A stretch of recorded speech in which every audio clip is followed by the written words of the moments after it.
Shalom, selamat malam Bapak Ibu Saudara yang terkasih. Mari bersama malam hari ini kita mau siapkan setiap hati kita datang untuk memuji dan menyembah Tuhan malam hari ini. Mari bersama kita satu dalam doa. Kami bersyukur, terima kasih Tuhan.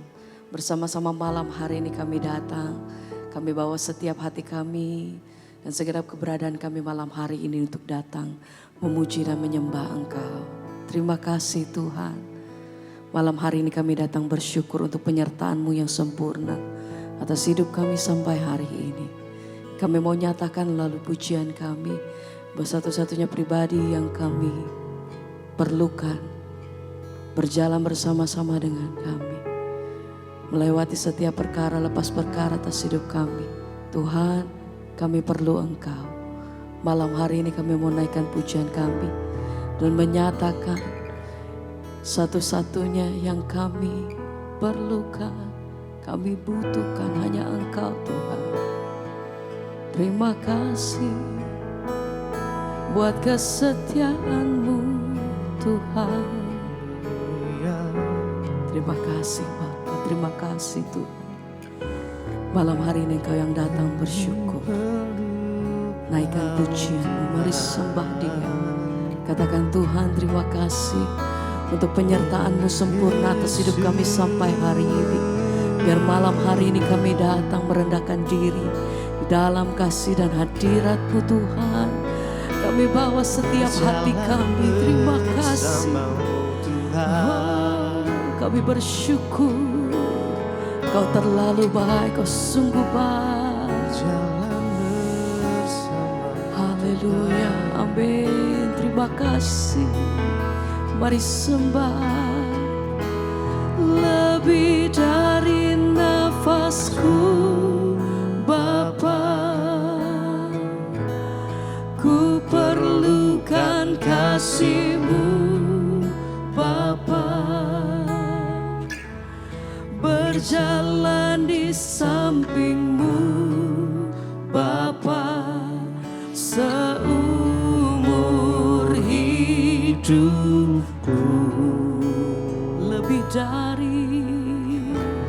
Lebih dari nafasku Bapa, kami perlukan kasih-Mu Bapa. Peganglah tanganku ya amin Bapa, amin untuk selamanya. Oh, mari lebih dalam katakan.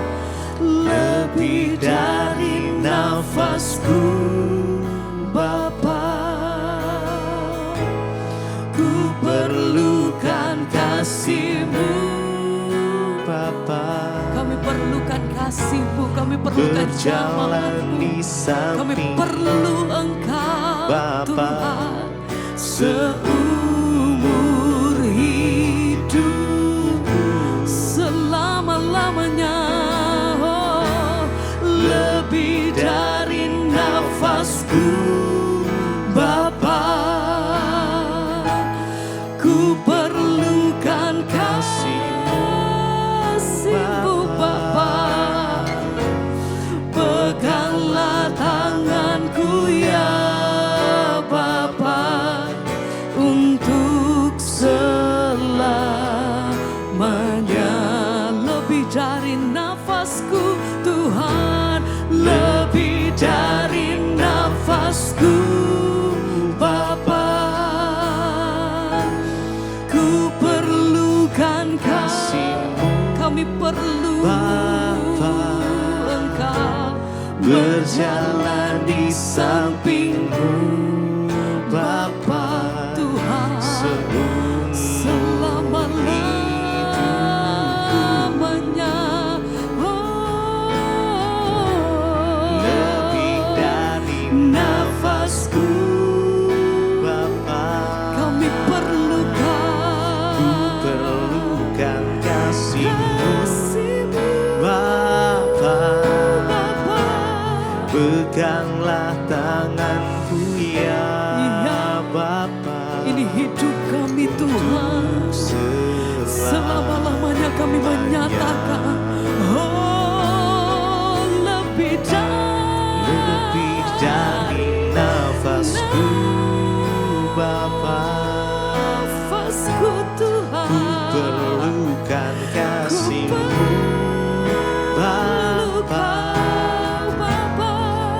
berjalan di sampingmu Bapa, seumur hidupku. Selama ku hidup Tuhan, lebih dari nafasku Bapa, ku perlukan kasih-Mu Bapa. Peganglah tanganku ya Pegang Bapa, tanganku Tuhan untuk selamanya. Oh Tuhan, pegang tanganku, pegang hidupku, berjalan bersama-Mu. Melewati setiap perkara hidup kami, kami tahu bahwa Tuhan tidak pernah meninggalkan kami. Engkau berjalan bersama dengan kami. Engkau yang bawa kami terbang tinggi, melewati setiap perkara kami Tuhan. Oh, kami percaya hanya kepada-Mu. Terima kasih,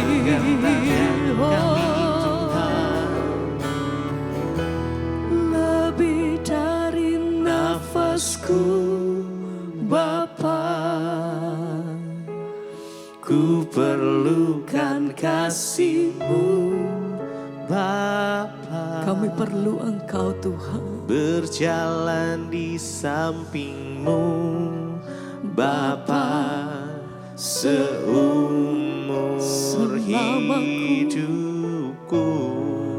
Oh, terima kasih Tuhan, Lebih dari nafasku lebih dari Bapa, nafasku.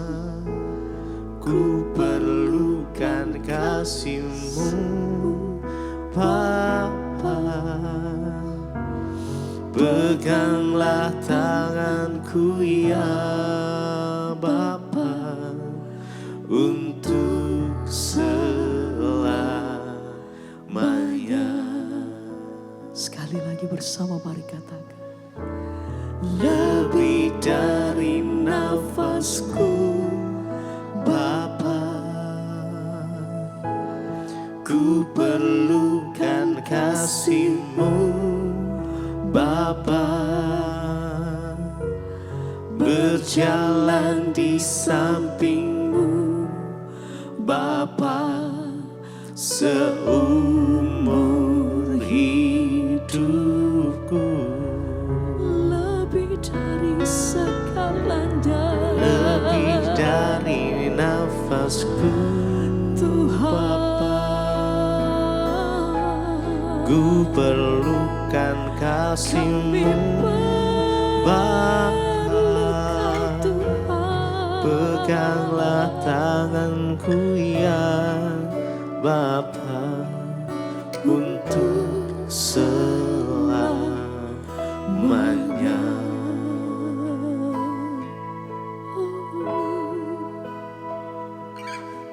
Selama kami hidup, kami perlu Engkau Tuhan.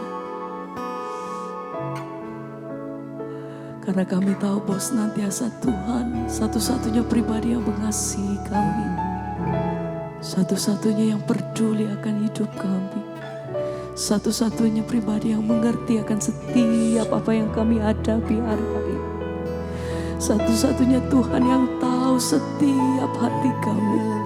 Engkau yang melihat kedalaman hidup kami, hati kami Tuhan. Berjalan bersama dengan Engkau adalah tempat perlindungan hidup kami sampai hari ini. Kami bersyukur, terima kasih Tuhan, terima kasih. Sebab itu hati kami nyatakan terima kasih Tuhan. Pimpin hidup kami selalu Tuhan, pimpin hidup kami senantiasa. Oh, bersyukur buat semua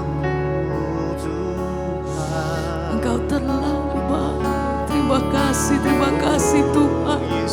Malam hari ini kami bawa setiap pujian kami ini, doa kami di hadapan Engkau. Malam hari ini kami bawa hati kami, segenap pujian kami hanya bagimu Tuhan. Hanya bagimu sembah kami ya. Oh, haleluya, haleluya. Oh, Yesus.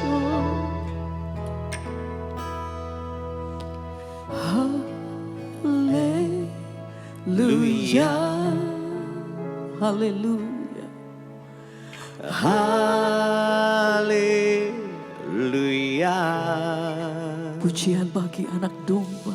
Bagi anak domba Yang duduk dan bertata. yang duduk di tahta. Berkuasa Kau selamanya. Haleluya. Haleluya. Haleluya. Sembah Dia, nyatakan Bagi anak domba berkuasa selamanya. berkuasa Amin. selamanya. Haleluya. Sembah Dia, mari sama-sama. Haleluya. Sing haleluya. Haleluya. Hanya bagimu Tuhan. Bagi anak domba Bertata berkuasa. yang duduk di tahta. Hanya bagi namamu Tuhan. Haleluya. Sing haleluya, haleluya. Haleluya. Segala pujian hormat kami bagi Allah yang kudus. Bagi anak domba Layak Engkau disembah Tuhan. Lagi bersamakan hatimu, mari sembah. Oh, haleluya.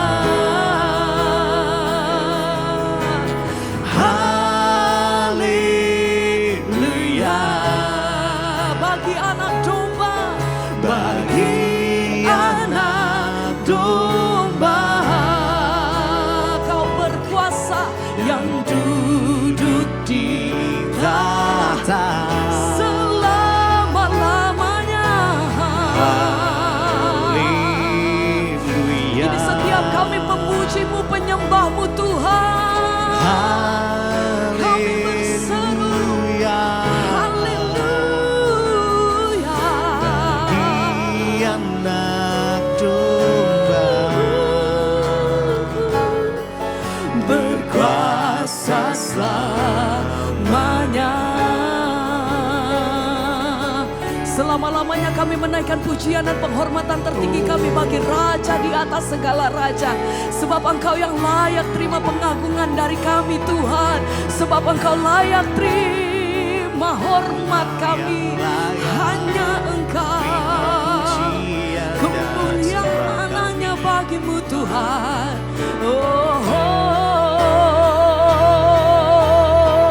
Oh, kemuliaan hanya bagi Raja yang kudus Engkau.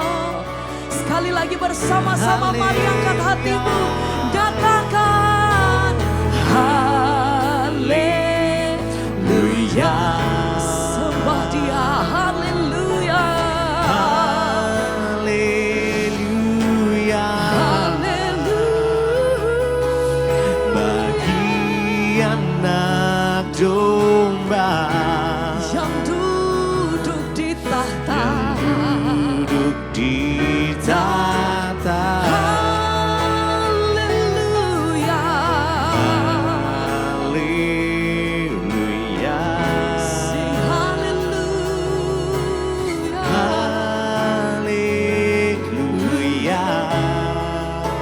Kemuliaan hanya bagimu Tuhan. bagi anak domba. Oh berkuasa, Berkuasa selamanya. Sekali lagi bersama-sama mari katakan Haleluya.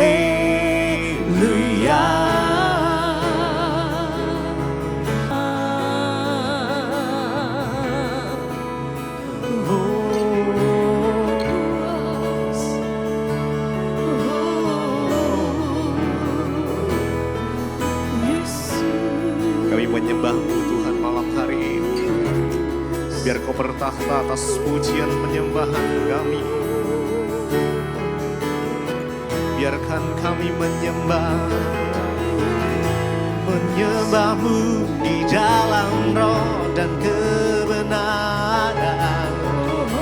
Menyembah-Mu di dalam roh dan kebenaran.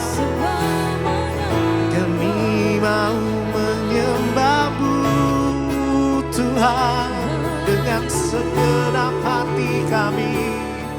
Datang menyembah-Mu, Kau yang layak disembah. Yesus, Kau yang layak disembah. Biarkanlah ku menyembah, walau tak dengan puisi yang indah. Biarkanlah kami menyembah-Mu Tuhan, memberikan hati ini ku berserah dengan penuh kasih sayang. Yes. Biarkan kami menyembah, biarkanlah ku menyembah, walau tak dengan puisi yang indah. Yes. Biarkanlah, mari dengan sungguh hati sembah Tuhan. Yes. Memberikan hati ini ku berserah dengan penuh kasih sayang. Biarkan Tuhan aku menyembah, biarkanlah kami sembah. Yes Jesus, walau tak dengan puisi yang indah, biarkan kami menyembah-Mu, memberikan hati ini ku berserah dengan penuh kasih sayang. Biarkan Tuhan aku menyembah, mari lebih lagi biarkanlah ku menyembah. Yes, kami sembah Engkau walau tak dengan puisi yang indah. Biarkanlah ku menyembah. Amin. Memberikan hati ini ku berserah dengan penuh kasih sayang. Biarkan Tuhan aku menyembah.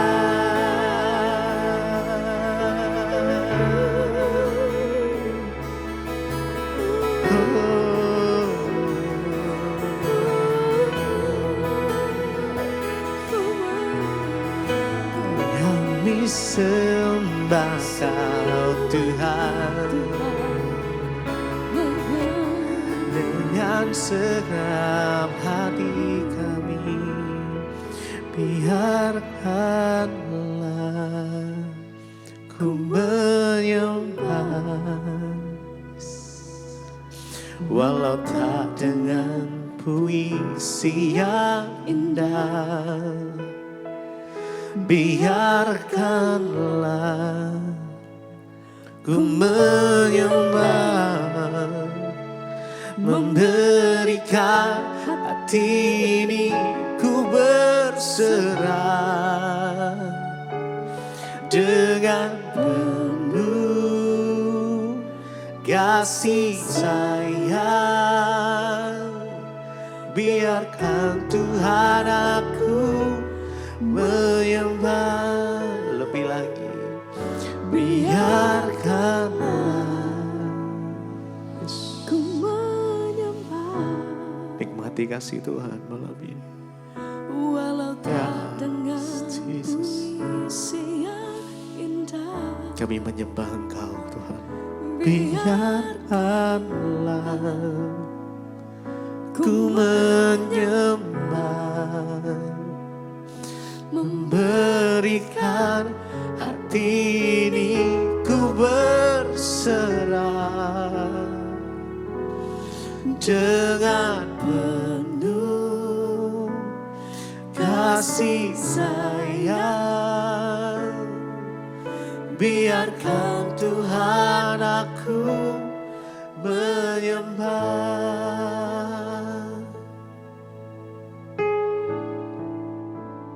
Terima kasih Bapa, Engkau mengangkat kami menjadi anak-anak-Mu Tuhan.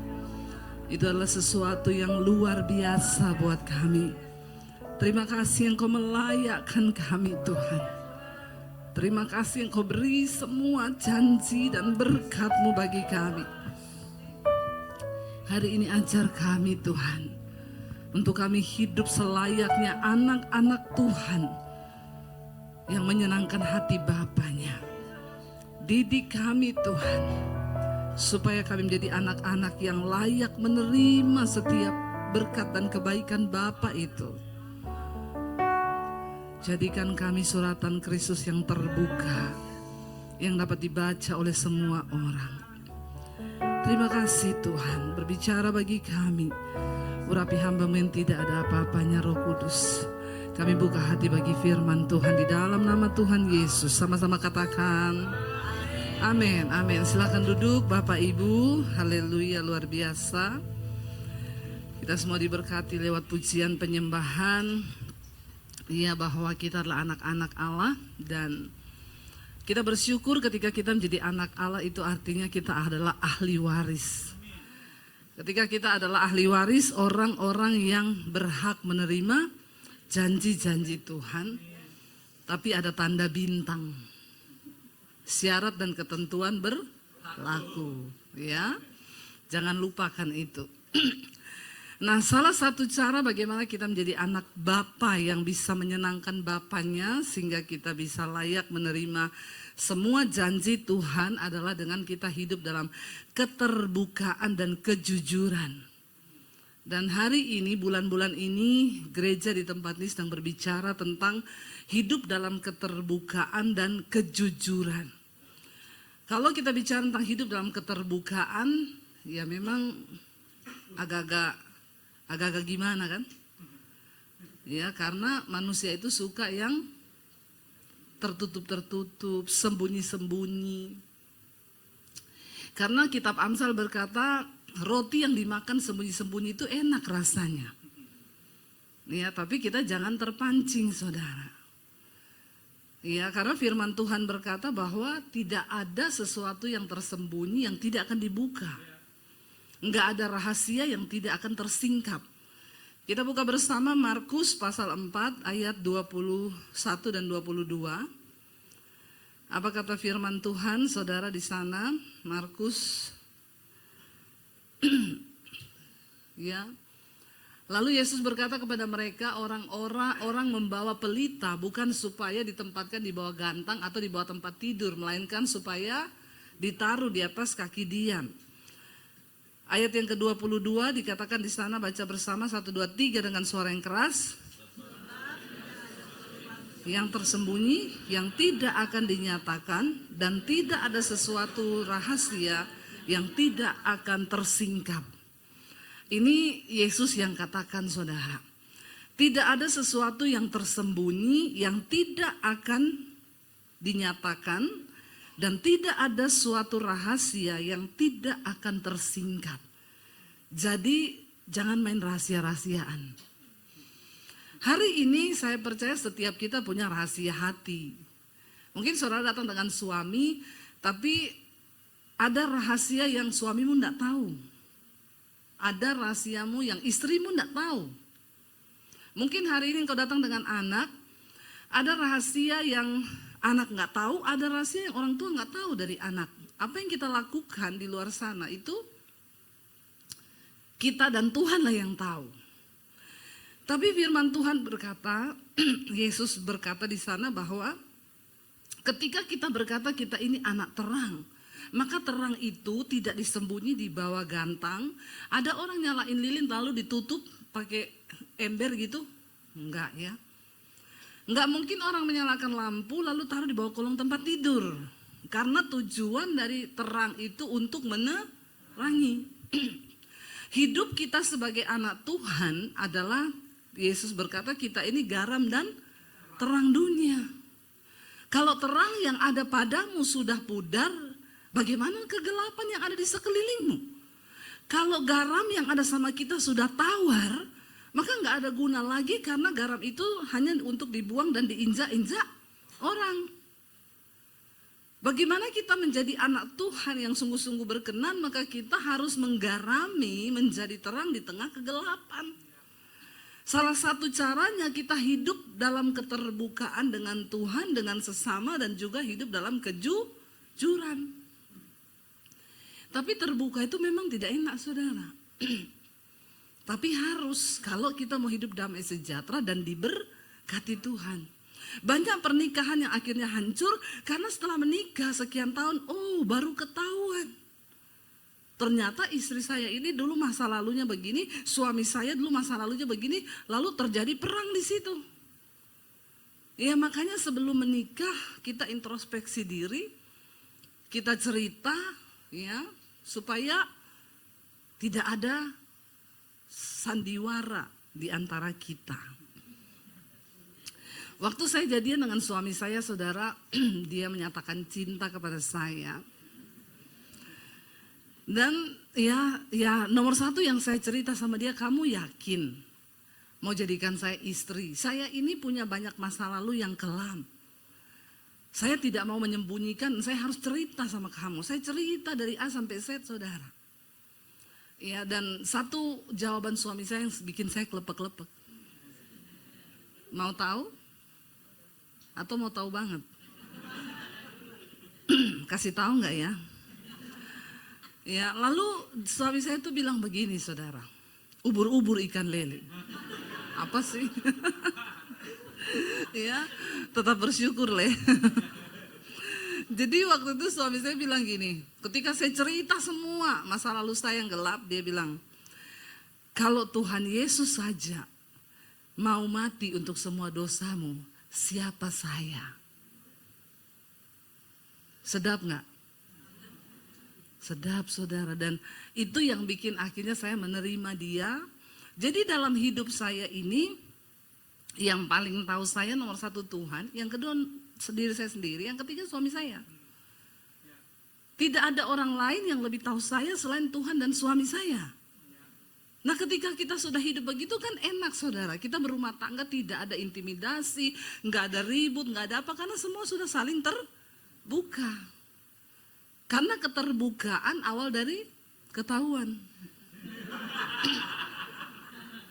Ya, ketahuan dulu, jangan pemulihan dulu ya. Kalau nggak ketahuan kan nggak bisa dipulihkan toh. Yesus datang untuk orang sakit, makanya Tuhan bilang bukan orang sehat yang butuh dokter, tapi orang sakit. Persoalannya banyak orang ngaku sehat, padahal saya tadi hampir nggak jadi kesini, saudara. Pagi-pagi mau berangkat, aduh badan saya sakit semua, mungkin karena saya keliling-keliling ya. Pelayanan terus, 10 hari pelayanan di Australia, sampai ke Adelaide, pulang langsung nginep semalam, besok subuh sudah ke bandara lagi, seminar di Singapura 3 hari. Pulang cuma nginap semalam, terbang ke Surabaya. Surabaya habis pelayanan minggu, Senin saya ke sekolah misi di Bandungan, ngajar seminggu di sana. Jadi pulang ya ternyata saya masih manusia. Badan saya sakit semua, lalu saya bilang sama suami saya, kalau saya batalkan pelayanan ini gimana ya? Saya sudah membayangkan wajahnya Pak Gem. Ya, jadi saya cuma bilang Tuhan kasih saya kekuatan karena badan saya ini rasanya aduh kayak patah-patah semua, tulangnya sendi-sendi sakit semua. Saya merasa sakit. Nah karena saya merasa sakit, saya doping vitamin, ya saya minum susu beruang itu ampuh sekali saudara. Karena namanya susu beruang, isinya susu sapi. Yang minum orang. Gambarnya naga. Ini susu paling ampuh. Ya coba, makanya kalau minum itu langsung cesplang sembuh itu. Susu beruang, gambar naga, isinya susu sapi yang minum orang. Ya, jadi saya minum karena saya merasa sakit. Kalau saya merasa tidak sakit, ya bisa saya pura-pura sehat aja. Tiba-tiba geblak saudara. Karena tidak ada persiapan, nggak maintenance sendiri diri kita. Tuhan Yesus bilang, hanya orang sakit yang butuh dokter. Masalahnya banyak orang Kristen tidak merasa, dia rasa sehat-sehat aja. Dia ngomong, ya berzina itu biasa, dugem itu biasa, merokok itu biasa, iri hati itu biasa. Apalagi ya kan Tuhan sudah mati buat kita. Jadi dosa kita tuh sudah dianggap lunas di kayu salib. Ya, sampai utangku juga Tuhan yang bayar. Enak aja lu ya jadi Kristen semua sampai utang uang juga suruh Tuhan bayar. Kita tidak pernah merasa sakit. Padahal kalau kita merasa sakit, kita akui sakit itu, kita periksa, baru kita bisa diobati. Pengakuan itu adalah bagian dari kita merasa kita ini sakit. Engkau harus menyembuhkan dirimu sendiri, karena orang itu kalau simpan sesuatu disembunyikan tuh enggak enak loh. Kau sembunyikan sesuatu, apalagi itu dosa. Kau tidak mengakui, itu jantungmu berdegap kencang. Ya, kalau jantung berpacu cepat saudara, hormon kortisol naik, darah mengental, bisa sakit semua badan, bisa stroke mendadak, penyempitan, bisa kena semua di mana-mana. Makanya Alkitab bilang hati yang gembira itu obat. Tapi kalau orang sembunyikan sesuatu nggak mungkin hatinya gembira. Orang itu kalau ada sesuatu gampang tersinggung, gampang marah, kagetan. Nggak dikagetin, kaget sendiri. Apalagi kalau dikagetin. Karena ada yang dia simpan. Nah hari ini untuk menjadi anak Allah yang benar-benar kita bisa mengalami kemerdekaan janji Tuhan, maka kita juga harus mempersiapkan diri menjadi anak Tuhan yang benar. Dan kita lihat bersama Amsal 28 ayat 13, firman Tuhan berkata di sana, baca bersama dengan suara yang keras. Amsal 28 ayat 13, 1, 2, 3. Siapa menyembunyikan pelanggarannya tidak akan beruntung, tetapi siapa mengakuinya dan meninggalkannya akan disayangi. Ini yang ngomong firman Tuhan.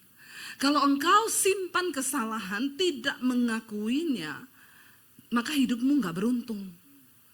Makanya banyak orang sih udah kerja bener loh, tapi kenapa ya hidup begini-begini tok ya? Karena ada yang kau tutupi.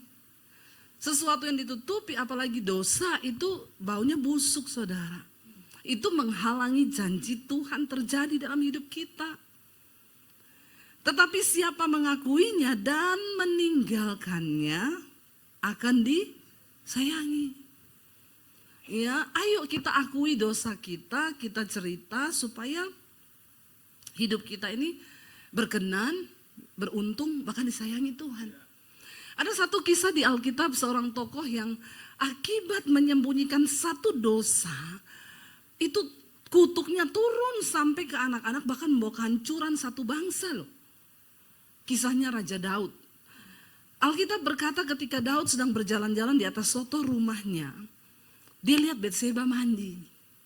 Ini cuma urusan pertama itu cuma lihat Batseba mandi. Urusan mandi tok ini bisa jadi kutuk ke satu bangsa Israel. Ketika Daud jalan-jalan di sotoh istananya, dia lihat di bawah, ada perempuan mandi putih, rambutnya pirang, ya, bodinya seksi, nggak usah dibayangkan. Ada bapak-bapak yang mulai gini. Cepat bayangkan kalau yang gitu-gitu ya. Dia lihat saudara, sebenarnya kan perkaranya tadi cuma lihat dengan mata. Tapi mata ini punya keinginan, setelah dari mata dia biarin turun ke hati, menguasai jiwa, ada perasaan ingin. Ya, coba kalau lihat gitu langsung tengking dalam nama Yesus. Itu kan Daud tidak menyadari kalau hari itu juga Batseba mau mandi kan? Saya ke Israel, ke istana Raja Daud, memang saya baru mengerti, oh makanya dia bisa lihat Batseba mandi. Istana Daud itu di bawah itu rumah-rumah turun-turun begini. Jadi dari atas bisa lihat memang ke bawah. Kok iya pas kamar mandinya Batseba itu belum dipasang atap. Suaminya belum gajian kali, belum jadi dia mandi.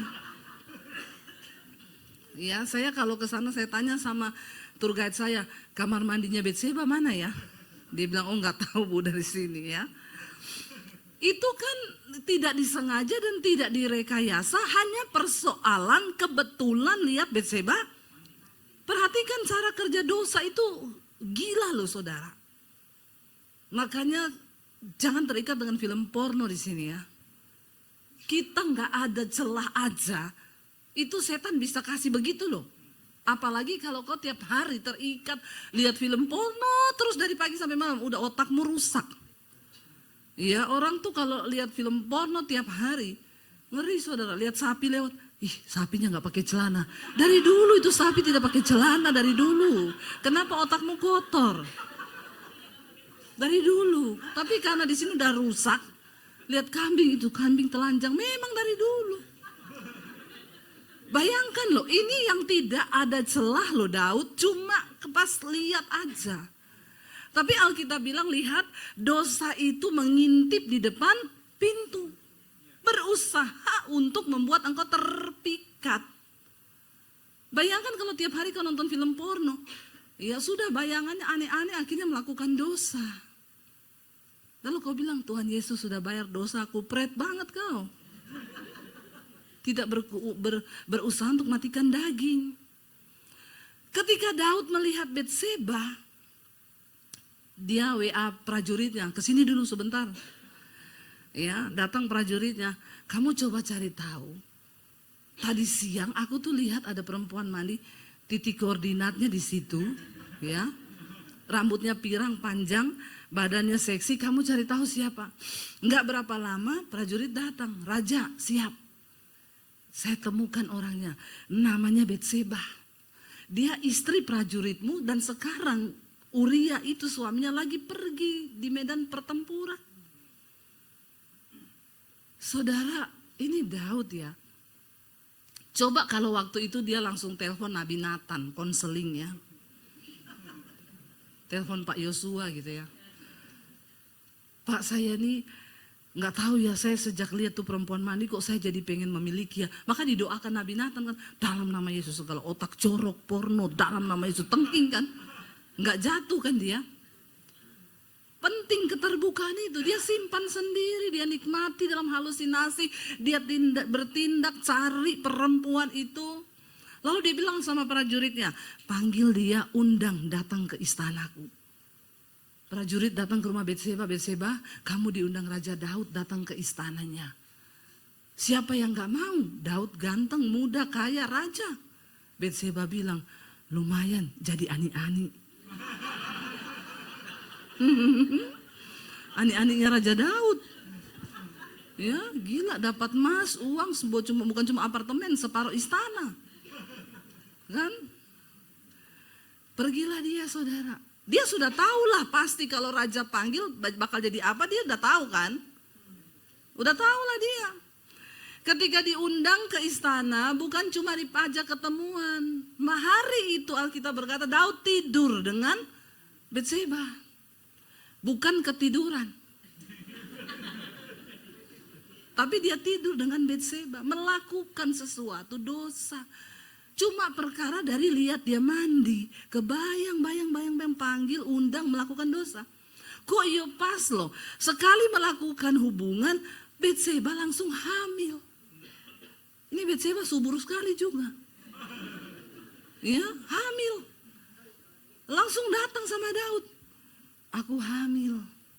Daud sudah melakukan satu dosa, pasti ada upah. Dosa itu ada upah, saudara. Jangan kau pikir kau melakukan dosa itu nggak ada upahnya ya. Ada upahnya. Ketika hamil, Daud harus cari cara. Bagaimana caranya supaya nggak ada yang tahu, nggak ada yang curiga. Satu-satunya suruh suaminya pulang tidur dengan istrinya. Supaya kalau istrinya hamil, suaminya tahu itu yang hamil dia. Daud menyusun rencana jahat. Karena untuk menutupi satu dosa yang disembunyikan. Dia kirim surat suruh pulang Uria. Uria pulang, diajak makan di istananya. Uria, kamu kan sudah berbulan-bulan di medan pertempuran. Pulang tidur dengan istrimu. Kalau bapak-bapak yang jadi Uria, saya tanya bapak-bapak langsung pulang gak ke rumah? Ada bapak-bapak di sini? Yang laki-laki deh, yang laki-laki di sini, yang merasa laki-laki saja. Yang tulang lunak nggak usah. Yang merasa laki-laki, ya, nggak ada tulang lunak di sini kan? Awas loh kalau ada tulang lunak ya, dibikin presto nanti kau. Ya, saya tanya kalau saudara laki-laki sudah lama berpisah dari istri berbulan-bulan di medan pertempuran, tiba-tiba sama rajanya suruh pulang tidur sama istri senang-senang di rumah, pulang nggak?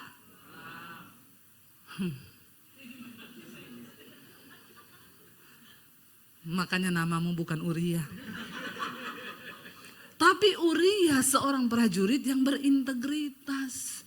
Dia bilang sama Daud gini, Tuanku, teman-temanku lagi di medan pertempuran bertarung nyawa. Tabut Allah sedang ada juga di sana, itu lambang kehadiran Allah. Terus kau suruh pulang senang-senang dengan istriku. Tidak mungkin aku melakukan hal itu. Dia nggak mau pulang tidur dengan istrinya, dia tidur di soto istana Raja Daud. Daud gondok, ini orang ya. Aku ini mau jebak kau, kenapa kau nggak pulang? Besok malam Daud bilang, oh aku tahu, kasih mabuk. Daud beli cap tikus. Dikirim dari Manado. Iya toh, cap tikus ini memang ampun nih cap tikus ini. Daud bilang pasti mabuk, pasti pulang ini. Dikasih minum cap tikus, mabuk Uria. Waktu mabuk Daud bilang pulang. Istrimu kangen sama kamu, tiduri istrimu pulang. Tetap. Dalam keadaan mabuk pun Uria integritasnya teruji loh. Dalam keadaan mabuk dia bilang, Tuanku Raja. Tidak mungkin, karena teman-temanku di sana lagi bertarung nyawa dan tabut Allah yang Maha Kudus sedang ada di medan pertempuran. Aku tidak mungkin pulang dan senang-senang dengan istriku. Itu orang yang paling berintegritas tuh Uria, saudara.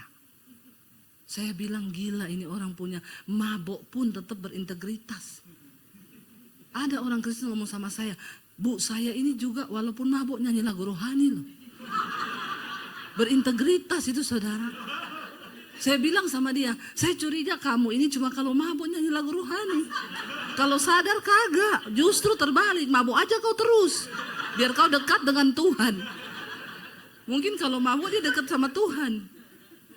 Karena tidak di alam nyata. Bayangkan loh, Uria enggak mau pulang, mabuk enggak mau pulang. Daud stres. Ini orang sudah saya kasih minum cap tikus, enggak mau pulang. Sudah tak gini enggak mau pulang, ya udah satu-satunya cara. Harus mati dia.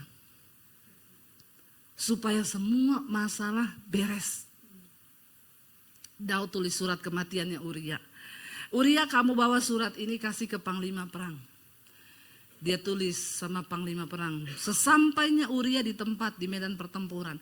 Taruh dia di posisi paling depan di perang yang paling sengit. Supaya dia mati terbunuh. Uria tidak sadar kalau dia membawa surat kematiannya. Karena dia prajurit yang berintegritas. Dia gak kepo juga buka itu surat di jalan. Dia bawa aja tuh surat, dikasihlah ke panglima perang. Waktu dibaca, langsung dirubah formasinya.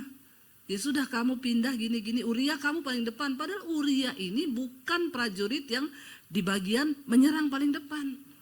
Dia nggak punya keahlian itu, tapi Daud tahu. Akhirnya saudara, Uria ditaruh di pertempuran yang paling sengit di bagian depan. Waktu musuh menyerang, Uria dipanah mati di situ. Lalu panglimanya kirim surat ke Daud, Uria sudah mati di medan pertempuran. Daud begini, yes, aman, semua dosaku sudah tertutupi. Dia lupa ada mata Tuhan yang melihat. Sepintar-pintarnya engkau tutup rapat dosa, pelanggaran, apapun yang kau sembunyikan. Coba kalau Daud terbuka saja saudara, maka mungkin ceritanya tidak akan seperti itu. Ingat ya, semua kesalahan-kesalahan manusia, tokoh-tokoh di Alkitab, ditulis di Alkitab supaya kita belajar. Bukan untuk kau ulangi. Lalu kalau melakukan dosa terus gini, itu Daud juga gitu kok, makanya aku juga gitu, pret lu. Ya, baca itu Alkitab dan renungkan supaya kita tidak melakukan kesalahan yang sama. Itu ditulis supaya jadi pelajaran bahwa akibat cuma lihat Betseba mandi berdampak sampai ke nasib satu bangsa. Saudara, coba kalau ceritanya Daud panggil Uria datang. Dia doa puasa dulu, mungkin Tuhan beri aku keberanian, aku mau jujur sama Uria. Lu kan lain ceritanya kan. Saya mau tanya, kira-kira Uria ini prajurit, dia tahu ini Raja Daud. Misalnya Daud bilang, Uria, sorry banget bro, soalnya istrimu seksi. Awalnya tuh gue cuma lihat dia mandi, terus gue tertarik. Akhirnya gue suruh panggil, datang dan terjadilah hal-hal yang diinginkan. Jangan bilang tidak diinginkan. Karena kalau tidak diinginkan pasti tidak munafik lagi, pura-pura bilang iya bu, terus terjadi hal-hal yang tidak diinginkan. Saya bilang pret kau, mesti kau inginkan makanya terjadi. Kan bisa dia bilang terus Uria, aku salah besar dan aku berdosa, istrimu tak panggil ke istana. Ini bukan salah istrimu tapi salahku, aku raja. Sekarang istrimu tuh hamil, sorry banget Uria, aku minta maaf. Saudara, kira-kira Uria terima enggak? Dia cuma prajurit, dia tahu kalau dia lawan raja hukumannya mati. Ya pasti Uria akan ngomong, oh gitu ya raja, menyakitkan sih. Menyakitkan, tapi ya mau diapa sudah terjadi. Yang penting ya jangan lupa lah transfer tiap bulan ya. Iya kan? Ya kau peliharalah anak itu. Atau kau mau ambil enggak istriku jadi selirmu, bebas raja. Waktu itu siapa saja perempuan yang dia mau ambil dia bisa ambil. Itu sah hukumnya.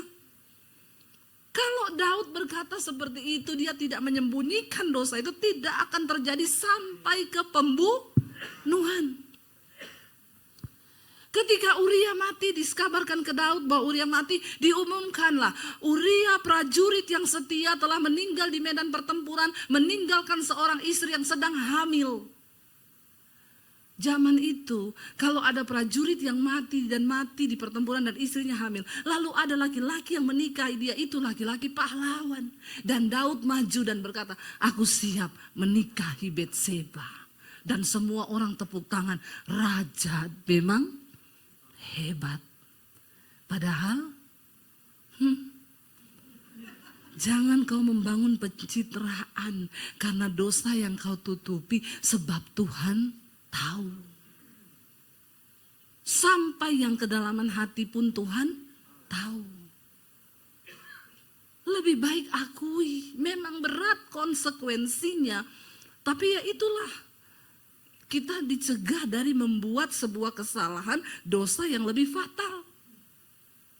Daud menikahlah sama Betseba. Lagi enak-enak menikah, Tuhan bicara lewat Nabi Nathan. Pergi temui Daud, sebab aku tahu kebusukannya.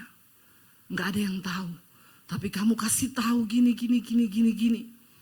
Nathan pergi ke Daud di istana dan menemui dia, dan Nathan berkata begini, Raja Daud, ada satu kisah. Ada dua orang yang bersahabat. Satu ini kaya raya, dia punya domba banyak sekali. Tapi temannya ini miskin banget, dombanya cuma satu. Tapi ketika yang kaya ini mau bikin pesta, ada tamu datang, dia enggak mau potong dombanya yang banyak. Dia ambil dombanya si miskin yang cuma satu ekor itu. Diambil, dibunuhnya domba itu. Daud menjadi marah mendengar hal itu dan berkata, siapa itu yang melakukan hal yang keji begitu? Maka dia pantas untuk dihukum. Dan Nabi Nathan bilang, kau orangnya. Kau Daud. Kau bebas memilih perempuan mana yang bisa kau nikahi. Karena Tuhan memberimu kuasa. Bahkan semua segala sesuatu dalam tangan dan kuasamu. Tapi kau jahat, kau bunuh Uria. Prajuritmu yang setia cuma untuk memuaskan hawa nafsumu. Karena itu mulai hari ini, kutuk Tuhan terjadi atas engkau dan keturunanmu. Mulai dari sejak hari ini. Keluargamu tidak akan pernah berhenti dari pedang. Terus akan terjadi perang-perang. Akhirnya Daud melahirkan, dan anak yang dalam kandungan Betseba itu pasti mati. Karena itu anak kutuk. Anak itu mati. Dan terjadi pertempuran. Daud melahirkan anak-anak yang lain. Ketika anak-anaknya mulai besar, Tuhan bilang, kau akan melihat dengan mata kepalamu sendiri. Kau tiduri Betseba di tempat tersembunyi. Tapi anak-anakmu akan mendiduri istrimu sendiri di tengah-tengah orang. Dan semua akan melihat. Dan itu terjadi, saudara. Anak-anak Daud ingin membunuh dia. Absalom mengejar dia untuk membunuh dia. Bahkan meniduri istri-istri dan gundik-gundiknya. Israel hancur di bawah jabatan anak-anak Daud, saudara.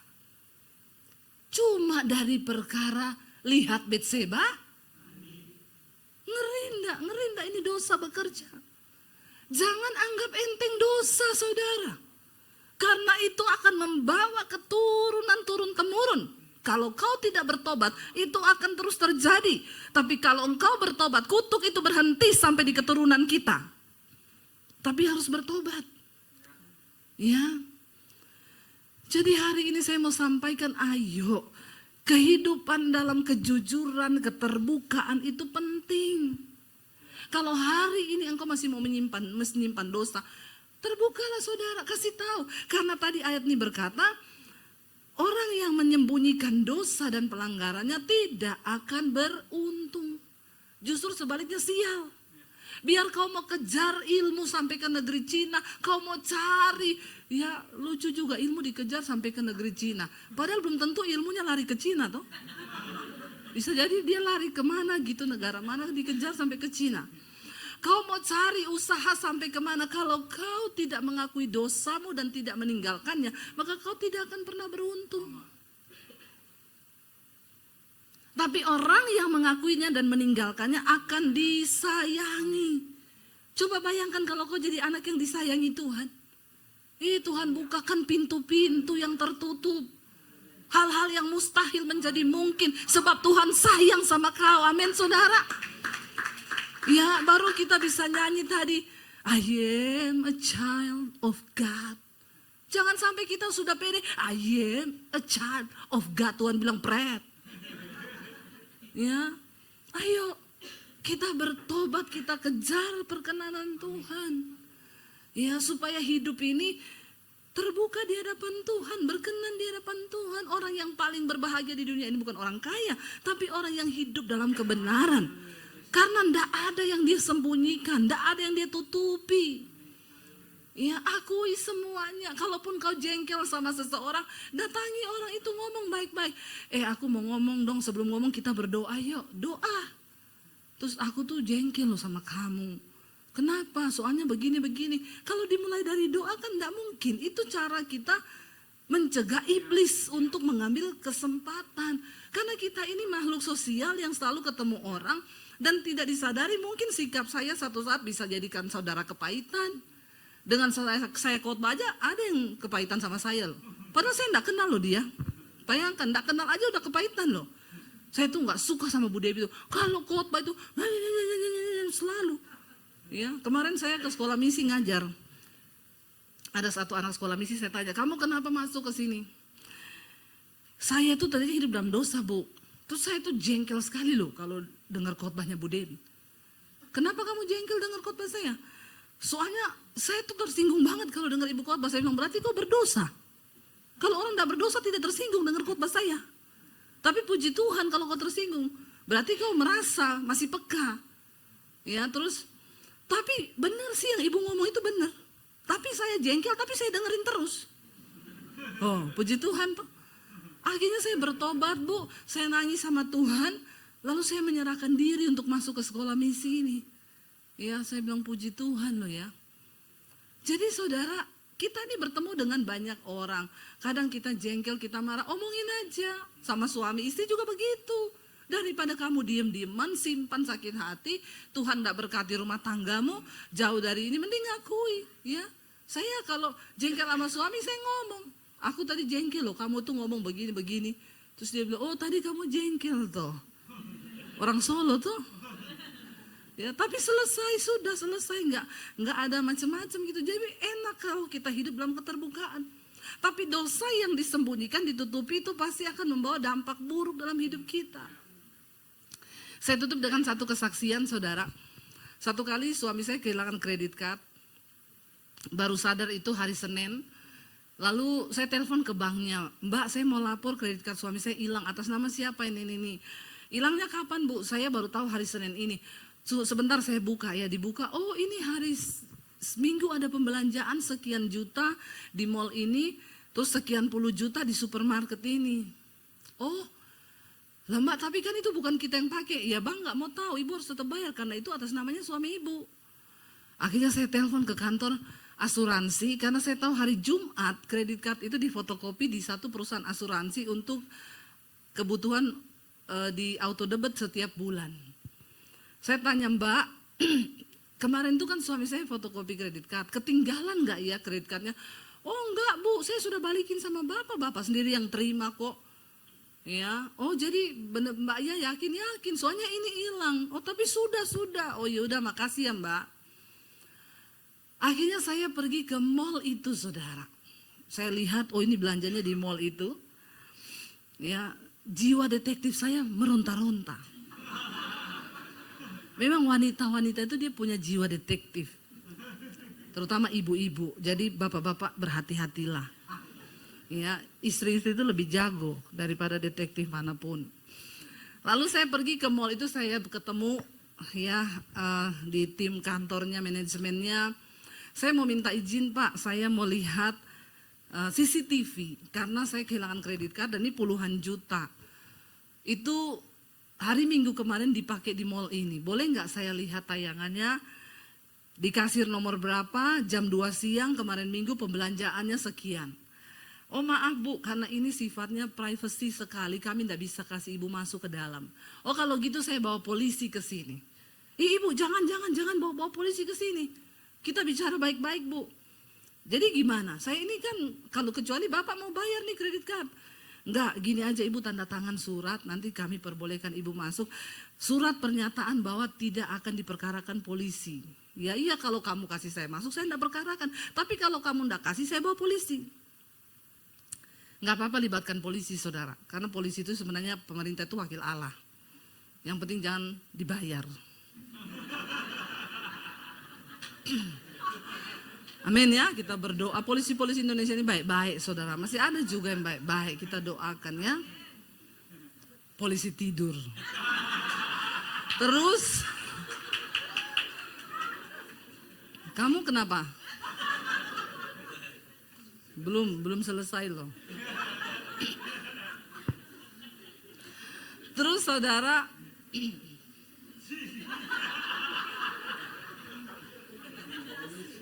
tepuk tangan buat ini, rambutnya mantap luar biasa itu ya, saya tuh bisa dijadikan model Mas Shiro loh. Itu pasti langsung booming, meledak itu Mas Shiro di mana-mana ya. Keren, rambutnya keren. Itu perjuangan loh buat gitu. Saya jadi berpikir saya bisa nggak ya? Bisa ya, ajari ya. Saudara sampai di mana tadi? Polisi. Akhirnya dia bilang, oh jangan Bu, ibu tanda tangan aja. Saya tanda tangan surat, saya dibawa masuk di ruang CCTV.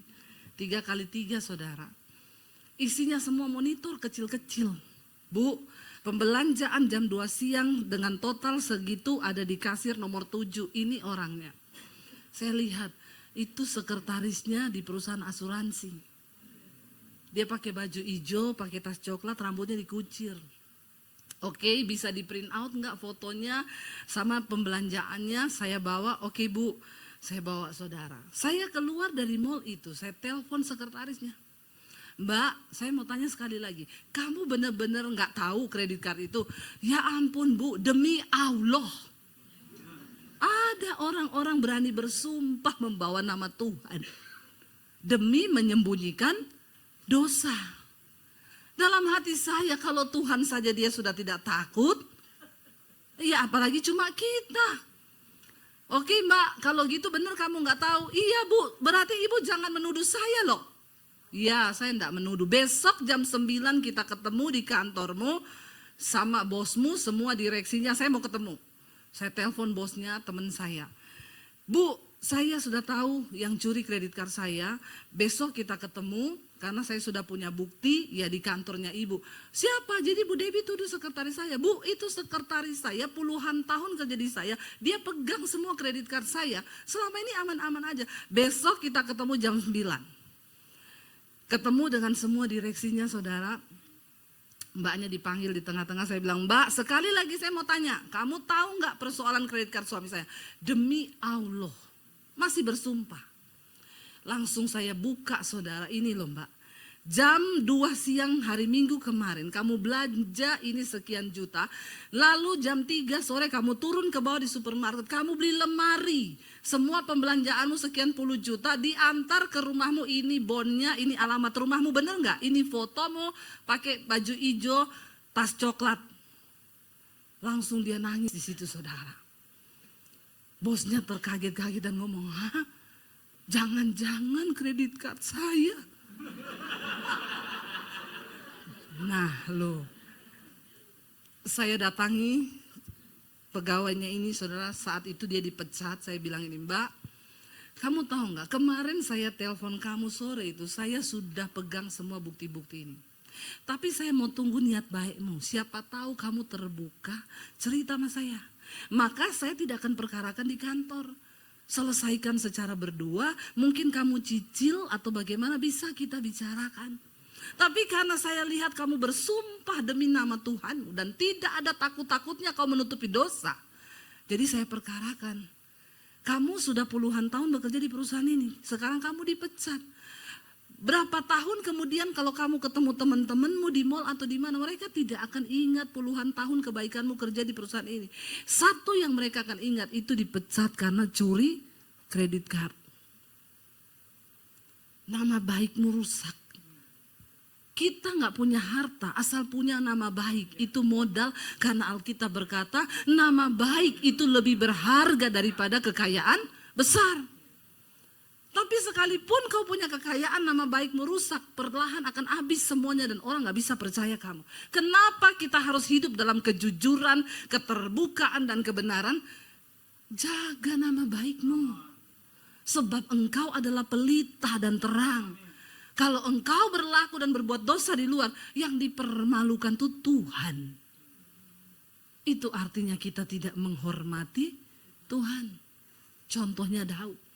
Cuma persoalan, dia perang menang terus. Lawan Goliat menang. Lawan Betseba, kelepek-kelepek. Ngeri gak? Lawan Goliat dia pakai segenap kekuatan. Dia bilang, aku percaya Tuhan yang menyertai aku ketika berantem dengan singa beruang. Aku robek mulutnya. Tuhan yang sama akan menyertai aku melawan Goliat ini. Raksasa yang tidak takut Tuhan. Harusnya waktu lihat Betseba mandi, aku percaya Tuhan yang menyertai aku melawan singa dan beruang. Dia juga akan menyertai aku melawan Betseba ini. Berat. Terus dia pergi gitu tuh. Bayangkan loh, sekelas Daud mengalahkan singa, beruang, Goliat yang luar biasa besar. Kelepek-kelepek gara-gara Betseba. bahkan membawa kutuk satu bangsa. Apa yang sedang terjadi saudara? Jangan kau sepelekan dosa. Ayo bertobat. Hidup dalam keterbukaan dan kejujuran. Kalau hari ini kau punya dosa, hubungi Pak Yosua. Amin. Cari hamba Tuhan yang bisa dipercaya. Datanglah kau. Pak Yosua, aku ini masih merokok Pak. Pengen sih lepas Pak. Ya tapi saya sih kalau di gereja pura-pura kudus Pak. Ngapain kita pura-pura kudus? Mau pencitraan sama manusia. Kalau Tuhan muak lihat kita ngapain? Ayo kita hidup apa adanya di hadapan Tuhan. Ayo bertobat. Ya, ngomong ke Pak Yosua, Pak saya ini masih suka dugem Pak. Dunia gemetar-gemetar. Gimana ya supaya saya bertobat Pak? Ngomong. Karena keterbukaan awal dari ketahuan. Lalu ketahuan baru bisa dipulihkan. Waktu kita mau sungguh-sungguh saudara, Tuhan pasti pegang tangan kita. Kita tidak perlu takut akan apapun di hari-hari yang ke depan. Asal engkau hidup menyenangkan Tuhan. Alkitab berkata, Tuhan akan menyatakan perbedaan antara orang-orang yang sungguh-sungguh mengasihi Dia dengan yang tidak. Bangkit berdiri bersama. Terima kasih Tuhan, biar engkau selidiki setiap kami hari ini. Apakah ada sesuatu yang tidak berkenan di hidup kami? Bawa kami Tuhan untuk selalu menyenangkan Engkau. Kalau masih ada yang kami sembunyikan hari ini, mungkin orang tua nggak tahu, suami nggak tahu, istri nggak tahu. Kami mau datang di hadapan Tuhan. Kami mau berkata hari ini. Selidiki aku, lihat hati kami, lihat hatiku. Amin.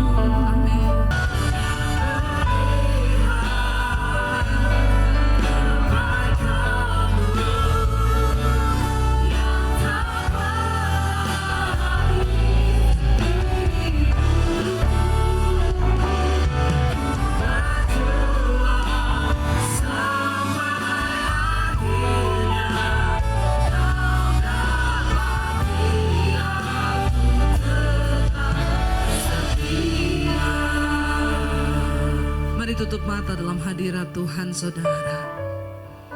Dengan hati yang terbuka kita katakan, Tuhan selidiki kami Tuhan. Selidiki hidup kami. Mungkin orang yang di sekeliling kami, yang di sebelah kami bahkan tidak tahu. Kami mau terbuka di hadapan Tuhan. Sebab berbahagialah orang yang mengakui dosanya dan meninggalkannya. Maka dia akan disayangi Tuhan. Hari ini Tuhan kami datang membawa hidup kami.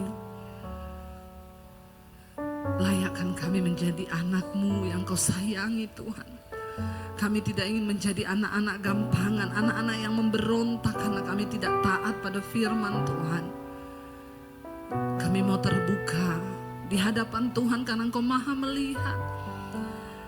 Karena satu saat nanti kami semua akan berdiri di hadapan tahta pengadilan Kristus untuk memberikan pertanggungan jawab terhadap setiap dosa dan apa yang kami sembunyikan dalam hidup kami.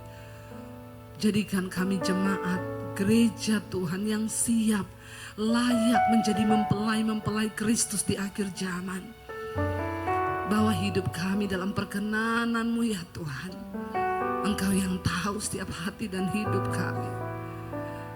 Terima kasih buat segala kebaikan-kebaikan-Mu yang sudah kami alami dalam hidup kami. Kami mau berjuang sampai pada akhirnya Tuhan. Engkau dapati kami setia di hadapan Tuhan. Karena itu Bapak Ibu, mari buka hati dan tanganmu, terimalah kiranya berkat, rahmat, anugerah dari Allah Bapa, cinta kasih Tuhan Yesus Kristus, penyertaan Allah Roh Kudus turun atas hidup kita mulai hari ini. Bahkan sampai kali yang kedua Tuhan Yesus datang kembali menjemput setiap kita. Nama kita tercatat dalam kitab kehidupan. Dalam nama Tuhan Yesus yang percaya diberkati Tuhan, katakan bersama, amin, amin, amin. Kau yang pegang tanganku, Kau yang sentuh hatiku, selamanya ku cinta Kau Yesus, selamanya ku menyembah-Mu. Kau yang pegang